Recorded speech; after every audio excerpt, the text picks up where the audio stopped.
Railing atau besi pagar pembatas di kawasan Ancol, Pademangan, Jakarta Utara hilang. Diduga besi pagar tersebut hilang dicuri komplotan rayap besi.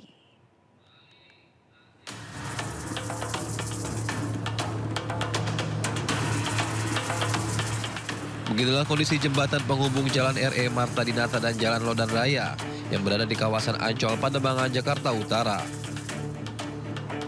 Sebagian besi pagar pembatas hilang. Besi pagar jembatan dengan panjang sekitar 50 meter ini kini hanya tersisa separuh dari kondisi awal. Menurut warga, besi pagar pembatas jembatan ini diduga dicuri oleh komplotan rayap besi yang beraksi pada malam hari. Mungkin merasa terganggu kali ya, tapi yang namanya pengendara kan merasa kayak kurang nyaman aja kalau nggak ada railing kayak gini, soalnya jembatan sih. Kalau model dan bentuknya kayak gini, model potongannya pasti ada lah yang 1-2 pasti yang ngambil ada. Soalnya udah kelihatan banget niatnya, dari bautnya udah kelihatan dicowak-cowak. Hilangnya besi pagar pembatas jembatan ini membuat warga sekitar merasa khawatir. Warga berharap pemerintah segera menindaklanjuti kasus ini. Dari Jakarta, Rizky Falufi, iNews melaporkan. Untuk mengetahui informasi terkini, kita sudah terhubung dengan Kea Della Rosa di Ancol, Jakarta Utara. Kea, selamat siang. Kea, apakah sudah ada pihak berwenang yang datang ke lokasi terkait dengan besi jembatan yang hilang ini? Ya, selamat siang Priska dan juga pemirsa. Untuk saat ini belum ada pihak berwenang yang mencoba untuk membenahi adanya hilangnya railing besi di kawasan Jakarta Utara, tepat ya, di samping sungai sepanjang jalan RE Marta Dinata. Dan saya akan menunjukkan kepada Anda bagaimana kondisi terkini dari railing besi yang hilang. Yang memang diketahui informasi yang kami dapatkan dari warga sekitar, railing besi ini sebelumnya, Priska dan juga pemirsa, masih ada dan terpasang full dari ujung RE Marta Dinata hingga persimpangan.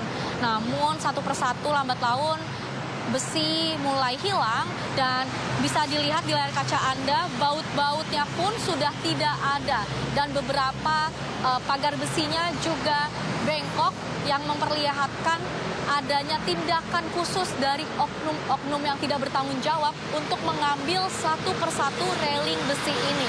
Yang memang juga diketahui untuk kondisi saat ini dari pagi tadi hingga siang tidak ada kegiatan yang mencurigakan di sepanjang jalan RE Marta Dinata ini. Sehingga warga menduga para oknum rayap besi melancarkan aksinya pada saat malam hari ataupun pada saat kondisi sepi sehingga mereka bisa melakukan aktivitas seperti mencongkel dan juga mengangkut railing besi ini. Yang memang diketahui railing besi memiliki fungsi utama sebagai pembatas antara jalan di RE Marta Dinata ini sebelum ke sungai. Sehingga dengan adanya railing besi ini diharapkan juga memberikan rasa aman dan nyaman kepada para pengendara dan juga kepada para pejalan kaki. Namun akan tetapi belum ada tindakan khusus dari pemerintah sehingga saat ini warga masih berharap adanya tindakan tegas dari pemerintah terkait para oknum yang tidak bertanggung jawab. Lalu juga dipasangnya kembali railing besi guna meningkatkan keamanan dan juga kenyamanan bagi para pengendara dan juga pejalan kaki yang melintas di jalan RE Marta Dinata ini. Kembali ke studio. Terima kasih rekan Kea Della Rosa, selamat bertugas kembali.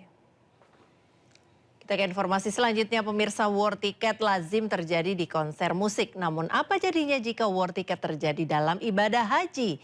Inilah wacana yang diusulkan Kementerian Haji untuk menyiasati lamanya antrean haji. War tiket berlaku bagi warga yang sudah memiliki uang untuk berangkat haji.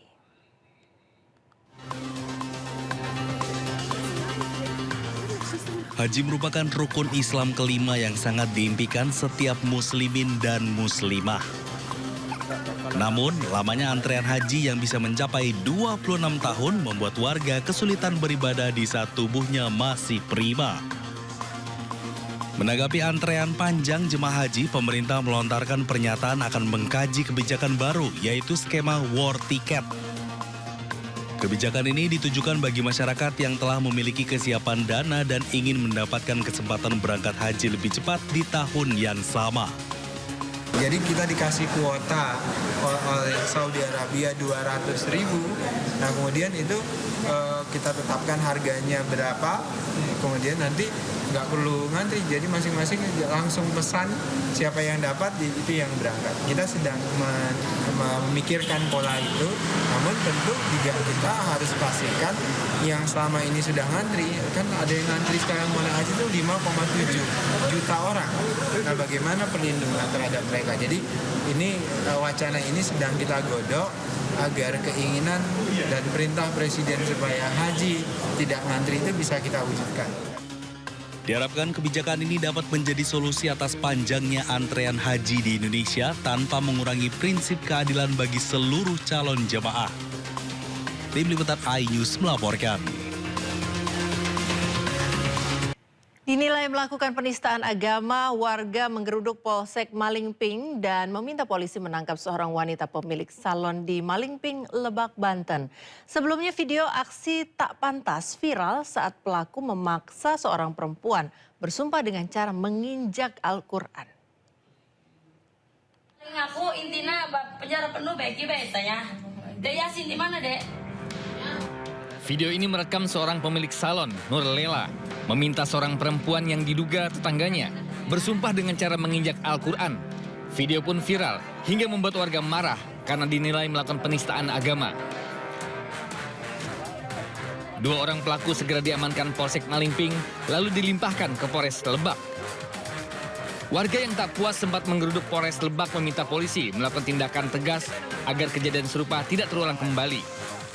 Untuk menindak tegas, jadi agar jangan sampai terulang kembali. Makanya kita datang ke sini itu untuk mengawal kasusnya agar kasus tersebut ditindak tegas dan tegas-tegasnya. Hingga kini kedua pelaku masih dalam pemeriksaan dan polisi berharap agar warga tidak mudah terpengaruh dengan isu-isu yang beredar dan berharap tetap menjaga kondusivitas hingga mempercayakan proses hukumnya kepada pihak kepolisian. Dari Lebak, Banten, Pebi Febrianto, iNews melaporkan. Ke informasi selanjutnya pemirsa, Rumah Sakit Hasan Sadikin Bandung mengambil langkah tegas terkait dengan dugaan bayi tertukar. Pihak rumah sakit langsung menonaktifkan perawat yang dianggap lalai. Urang mah teu narimanya eta ka perawat anu di RS Hasan Sadikin. Ku tega anak urang dibikeun ka batur coba. Terus belegug baturna teh nya. Rumah Sakit Hasan Sadikin Bandung menonaktifkan salah seorang perawatnya buntut kasus bayi nyaris dibawa orang lain. Perawat yang dinonaktifkan diduga lalai karena mengakibatkan seorang ibu hampir kehilangan bayinya. Menurut pihak rumah sakit, langkah penonaktifkan diambil untuk mempermudah proses investigasi internal. Jika hasil investigasi internal menunjukkan adanya kelalaian fatal, sanksi berat telah menanti perawat yang bersangkutan termasuk pemberhentian. Urang mah teu narimanya eta ka perawat anu di RS Hasan Sadikin. Ku tega anak urang dibikeun ka batur coba. Terus belegug baturna teh nya. Sebelumnya, ibu muda asal Marga Asih Kabupaten Bandung ini menumpahkan kekesalannya kepada pihak Rumah Sakit Hasan Sadikin Bandung. Bagaimana tidak, anak yang baru lahir tiba-tiba saja dibawa orang lain yang tidak dikenalnya. Beruntung si ibu mengenali selimut dan pakaian yang dikenakan anaknya. Tanpa pikir panjang, ia pun langsung mengambil bayinya dan protes kepada perawat rumah sakit. Video si ibu seketika viral. Rumah Sakit Hasan Sadikin Bandung pun mendapat kecaman. Dari Bandung, Jawa. Pemirsa, aksi pemalakan di Tanah Abang viral di media sosial. Kali ini korbannya sopir bajai yang membawa penumpang di depan Pasar Tanah Abang, Jakarta Pusat. Korban dipalak uang Rp100.000.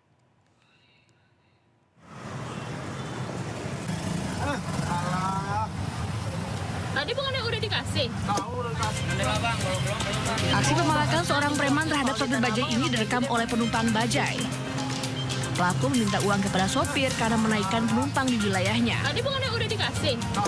Bahkan sempat terjadi ketegangan hingga akhirnya sopir bajai mengalah dan memberikan uang Rp2.000.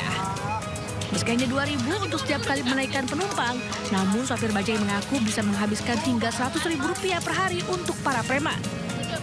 Sebagian kaca dan bodi bajainya bahkan rusak karena dipukul preman ketika tidak mau memberikan jatah. Dengan saya jangan ada pemaksaan, intimidasi ataupun apa gitu Bang ya. Untuk yang lainnya pun gitu kan ya, kalau untuk saya pribadi saya kan tidak mangkal gitu ya, jadi lewat doang gitu ya. Sopir bajai berharap agar polisi bisa bergerak cepat mengamankan para preman agar tidak ada lagi pungli yang disertai dengan ancaman hingga pengerusakan. Pecahin tanggal, gue kan bayar tapi tanggal 1. Pecahin nggak apa-apa. Sebelumnya aksi pemalakan juga dialami seorang pedagang bakso di Jalan Kampung Bali Tanah Abang. Korban dipalak hingga Rp100.000. Terserah lu.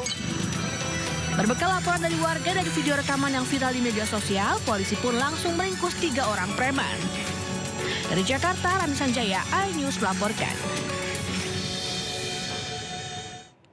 Gubernur Jakarta Pramono Anung akan menindak tegas aksi premanisme di kawasan Pasar Tanah Abang. Pramono menegaskan Jakarta tidak berkompromi dengan segala bentuk premanisme. Sudah melihat videonya dan saya sudah meminta kepada Satpol PP, kepada Kepala Dinas untuk mengambil tindakan tegas terhadap hal itu. Nggak ada kompromi lagi. Jadi premanisme di Jakarta, saya sebagai gubernur saya nggak ragu-ragu untuk itu.